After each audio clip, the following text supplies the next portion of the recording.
కూడా చిన్న ప్రార్థన చేసి క్లోజ్ చేస్తుంటాం. నిజముగా ప్రార్థన చేయడం అంటే ఏమిటి?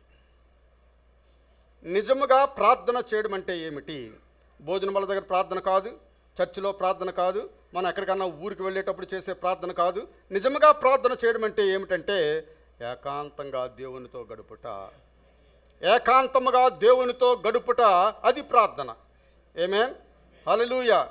యేసు ప్రభువు శిష్యులు గెత్సెమనే వనంలోనికి తీసుకుని వెళ్ళాడు. ఎక్కడ తీసుకుని వెళ్ళాడండి?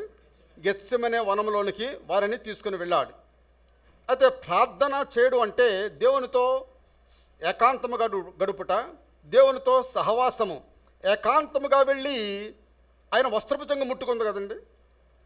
ఆమెకి ఎవరు కనబడలేదు, ఆమె ఒక్కరితే యేసయ్య వస్త్రపు చెంగు ముట్టుకొని ఉన్నది. అదే విధముగా ఏకాంతముగా మనం ప్రార్థన చేయువారిగా ఉండాలి.